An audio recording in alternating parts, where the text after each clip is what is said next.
आज हम अपने व्यक्ति विशेष की इस प्रस्तुति में बात करने वाले हैं डेविड गोगिंस की, जिसे दुनिया के सबसे मजबूत और फिट इंसान का खिताब हासिल है।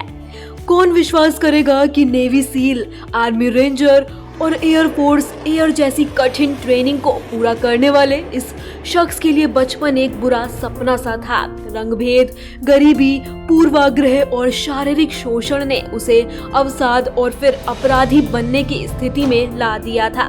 आइए अब हम बताते हैं कि इस उदास, हताश और ओवररेट युवक ने खुद को अमेरिकी सशस्त्र बलों के आइकन और अमेरिकी के द फिटेस्ट रियल मैन के रूप में कैसे परिवर्तित किया। किस तरह आत्मानुशासन, मानसिक दृढ़ता और कड़ी मेहनत के दम पर गोगिंस ने खुद को दुनिया के शीर्ष बेहतरीन एथलीट की श्रेणी में लाके खुद को खड़ा कर दिया।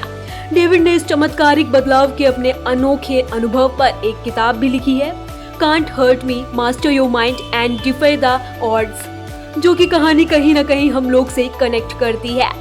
जो कहीं ना कहीं छोटी बड़ी परेशानी में उलझे हैं, उन्हें गोगिंस की बातें काफी कुछ सिखाती है। कैसे एक साधारण दुखी इंसान असाधारण काम कर गया, कैसे अपने जीवन को सिर्फ बदला ही नहीं बल्कि अपने आप को ट्रांसफॉर्म कर पाया। कई लोग जहां दुख, गरीबी, मानसिक और शारीरिक उत्पीड़न से परेशान होकर गलत रास्ता अपना लेते हैं या फिर भाग्य को कोस कर जीवन भर दुखी झेलते हैं, वहां गोगिंस की कहानी कुछ और ही बयां करती है। उन्होंने कई उपलब्धियां हासिल की हैं जिसे पाना बहुत ही कठिन है। गोगिंस एक मिलिट्री ऑफिसर भी रह चुके हैं, वो नेवी ट्रेनिंग भी किए हैं और वर्ल्ड हाईएस्ट पुलअप्स का रिकॉर्ड भी अपने नाम दर्ज कराए हैं। आप सोचते होंगे कि वो किस्मत वाले हैं या अवतार पुरुष हैं, पर ऐसा बिल्कुल भी नहीं है, बल्कि सच तो ये है कि वो भी हमारी तरह आम इंसान ही है। बस फर्क लाता है सबका अपना माइंडसेट और खुद को बदलने का जुनून। उनकी लिखी किताब यू कांट हर्ट मी से उनका जीवन कितना दुख भरा था वो पता चलता है। बचपन में वो अपने पिता की मार झेलते थे, पढ़ाई में बहुत कमजोर थे, छोटी सी उम्र से रात भर काम करते रहना और पिता का निर्यातना झेलना, ये सब उन्हें काफी बुरा इंसान बनाने के लिए काफी था। पर उन्होंने हार नहीं मानी और वो सब कर दिखाया जो करना उनका ड्रीम था।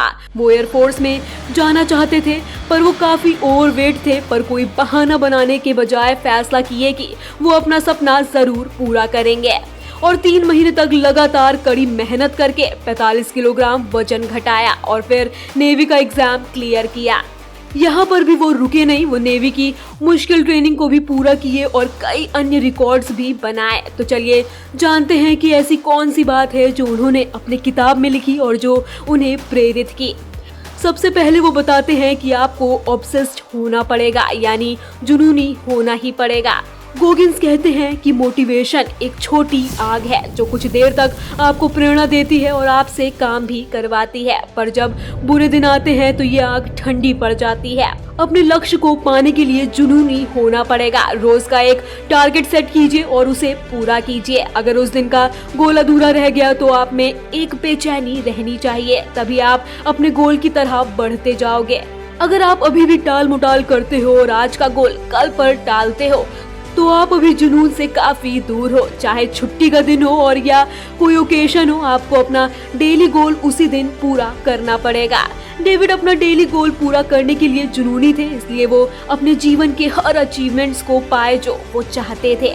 जुनून मोटिवेशन से कई गुना बेहतर है क्योंकि ये आपको उन सीमाओं के पार ले जाती है जो आपको रोके रखती है और जिसकी कल्पना भी आप कभी नहीं किए होते हैं। अपनी किताब में दूसरे नंबर पर उन्होंने जिक्र किया है सिंगुलर फोकस का, यानी एक बार में एक चीज पर ही ध्यान देने का।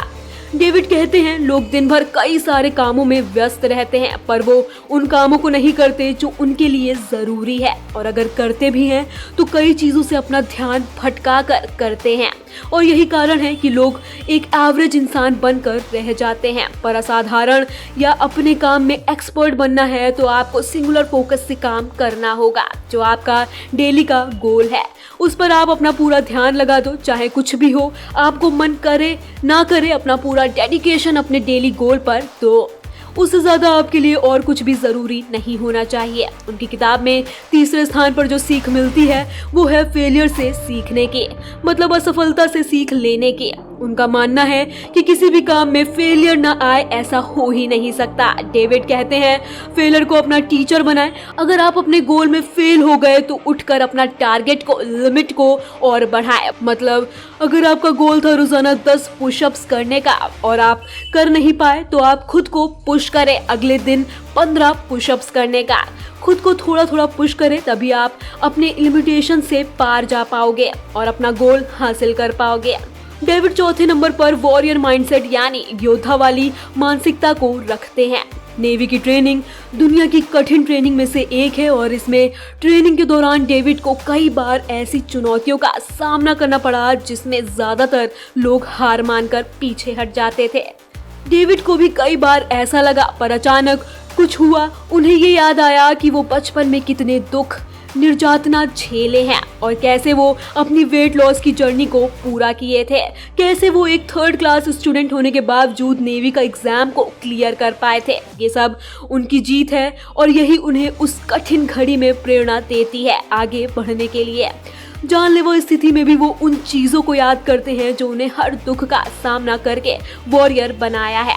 डेविड समझाते हैं कि लोग जब असफलता या दर्द का सामना करते हैं तब भूल जाते हैं कि कैसे वो पहले भी कई कठिन परिस्थिति को पार कर गए हैं। अगर ये बात वो महसूस कर लें तो वो कुछ देर और दर्द का सामना कर लेंगे और फिर से उस बुरे हालात को पार कर जाएंगे। इसे ही वॉरियर माइंडसेट कहते हैं। डेविड अपनी किताब में बताते हैं कि एक वॉरियर माइंडसेट कैसे बनाएं।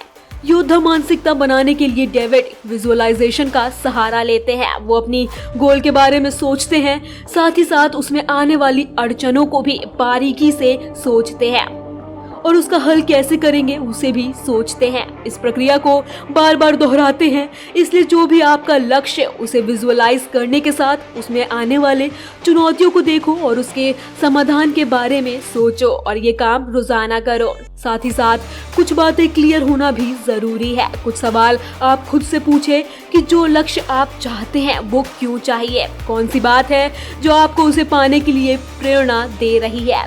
जब चीजें क्लियर होंगी तो आपको उसमें आने वाली कठिन स्थिति आपको हारने नहीं देगी, बल्कि एक योद्धा बनाएगी और आपको जीत की ओर ले जाएगी। डेविड कहते हैं दोस्तों, हम सब अपनी जिंदगी में खुद के मालिक हैं। हमें अपना वजूद खुद बनाना है और इसके लिए हमें किसी और के प्रभाव में नहीं आना है। हमें ये याद रखना होगा कि हम खुद के मालिक हैं और अपनी जिंदगी की रेस अपने दम पर भगानी है। किसी और के भरोसे से हमें कुछ हासिल नहीं होना है।